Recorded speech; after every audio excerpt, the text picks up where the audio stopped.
All right, guys, welcome back to the channel. Thanks for tuning in.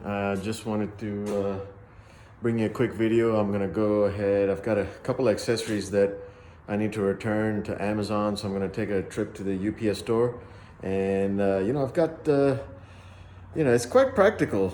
I'm sure other bikes are too, but let me show you what I've got going on here. So I've got a tail bag that I got, a couple of them, and I'll show you the one that I kept in the next video. But there's one that I'm returning here, and then there is another package that I purchased, which is in the bag right there. So I'm kind of excited. I'm using this for the first time. I haven't used the utility, you haven't used the side case yet, and just popped open the bungee cords and gonna try it out. The store's not that far away. It's only about 4.5 miles away, but still should be a cool ride. So I'm pretty excited. All right, beautiful weather out today. I'm kind of pushed up a little bit because of this box that I've bungeed behind me, and as soon as I get rid of the box, I'm sure I'll be able to lean back a little bit. But for now, I'm gonna keep it the way it is. I'm sure if I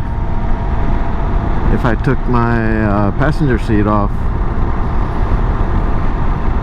it would have been better, but I didn't want to,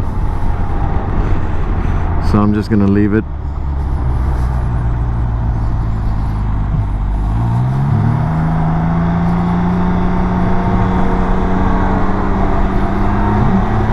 It's a beautiful day out here today, Saturday afternoon, May something, can't remember, 29, May 30th.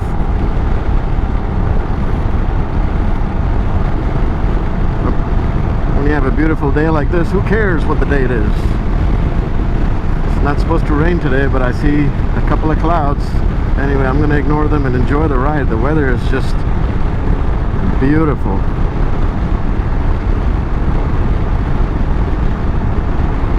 So we're going to go up to the Ackworth UPS store and drop off a couple of these boxes.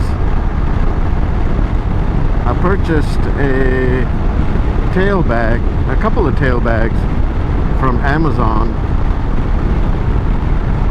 I think one of them was a Chase Harper, I think that's what the company is called. And the other one I can't remember, but I'll show you, I'll bring a video. Basically, just wanted a tail bag in case I'm on a long ride and I want to be able to put my helmet in the tail bag, and not just that, maybe put a few other things that I need as well. So that's the whole reason why I got a tail bag. And the Chase Harper one was a pretty good bag, but it wouldn't fit the helmet in there, so I ended up getting a different brand. And man, for the life of me, I can't remember what the name is, and it's such a common brand you see on Amazon. But anyway, I'll show you a video on it.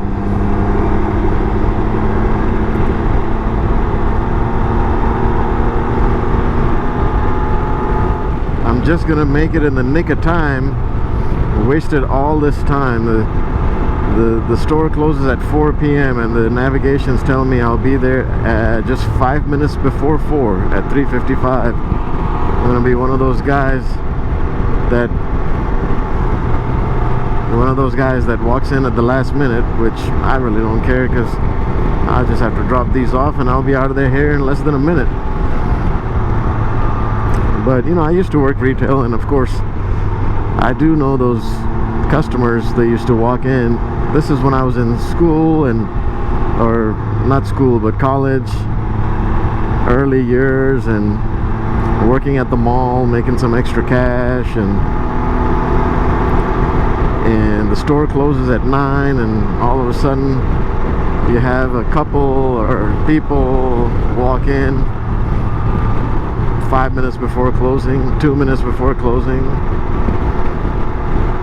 and you know, you can't do anything. I don't know how it is with certain stores, but the couple of them that I worked at the mall, and this is back in the late 90s, I'm talking like 98, 99, maybe 2000s, so 20 years ago, 22 years ago, you can't tell them to leave or tell them the store's closing like you hear at Publix or Kroger's or Walmart, or, not Walmart, but you know, the stores that are not 24 hours. So you can't tell them that, hey, yeah, make your selection, we're about to close. No, no, no. You have to keep the doors open. You can't even keep the doors closed due to fire safety. So you have to keep the doors open, which obviously other mall goers are like, oh, they're open. It's past 9. Let's go ahead in there. So I really don't care if they walk in, spend 10, 15, 20 minutes after close, as long as they buy something. But if you're gonna walk in knowing you're just window shopping, dude, mall closes at 9. Come back the next day, you know? So yeah, I don't want to be one of those guys. So I'm gonna show up 5 minutes before close, and all I have to do is show them the barcodes and give them the boxes and get the heck out of there. So yes.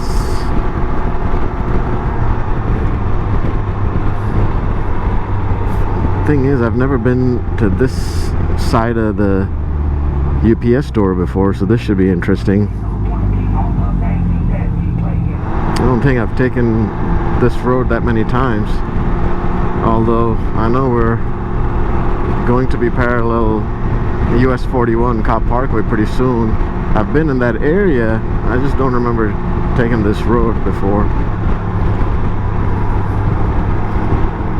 But yeah, so the state is slowly lifting all the stay-at-home orders in here in Georgia, at least. I think Governor Kemp was speaking about it on the radio. I don't know when it was, Friday or Thursday, I can't remember. So and everybody's been, you know, they've been trying to restart the economy, and I think you know, there's always going to be people who'll say, yeah, let's do it, and always going to be people who'll say, no, it's too early. And to be honest with you, you know, I think I have mixed feelings. I think we need to get back to it, because you know, people are hurting, business hurting, economy is hurting. But I also think that we need to be very careful and be cautious. So continue to wear your masks where in public, in places, sorry, where in closed environments, I guess, but not out in the open. I see people wearing masks outside. I mean, they want to, sure, but I don't wear masks in the car or outside when I'm walking in open air or something like that. But as soon as I go into a shop, or if I go into a grocery store, then yeah, I'll probably wear a mask, just so, not that a regular mask will do you any good if you know, filtering air going in the mask, but what it does help with, obviously, is stopping a lot of the air going out of the mask. So if everyone did that, we would curb some of this virus floating in the air from, you know, people to people. So alright, so which road are we on? Nance Road. Okay, so this road I think touches Cobb Parkway. So interesting little road here, back road.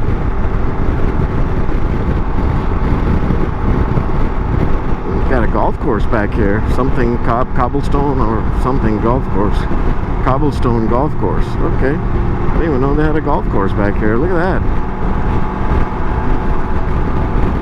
Things you learn when you explore new roads. It's kind of fun, isn't it?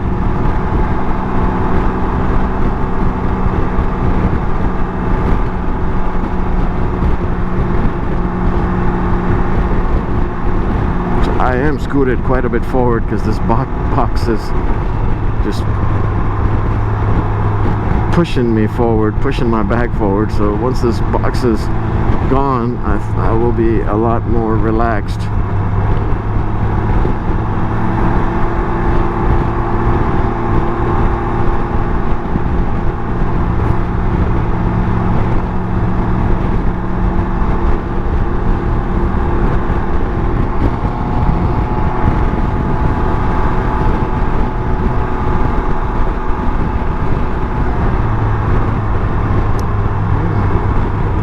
Like I'm nearing my destination. Okay, so there's a Kroger here.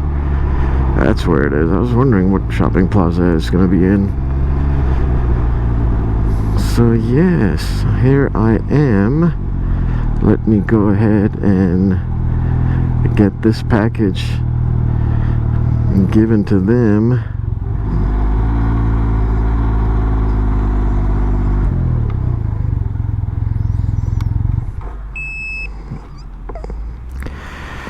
Alright, I'll be right back. I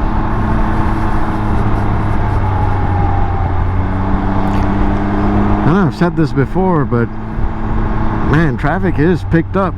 Traffic has picked up. And although I'm glad to see that traffic is picking up, that means businesses are opening up, people are getting back rehired, the economy is starting to roll again, and I just hope that everybody still takes precaution like I mentioned earlier, and I also hope that nothing gets out of hand. That's the main thing. I hope when summer is almost over and winter, when we get to the winter season, I hope the virus doesn't mutate or doesn't get worse. So but I must say that I do miss those days when you had the roads to yourself pretty much in the morning, especially. There was no traffic and you could just go out and enjoy a good ride without having to worry about someone coming out in front of you or traffic and all of that. So I do kind of miss that, but having said that, I'd rather be in a nicely running economy than enjoying an empty road when it's all taking a turn for the worse. So let's hope it gets better.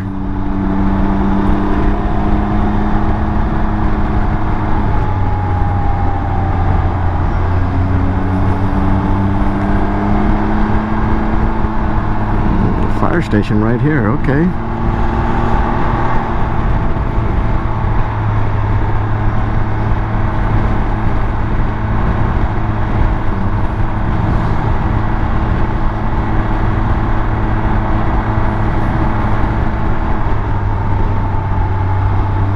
I forgot to mention, I also have the Atlas throttle lock on, which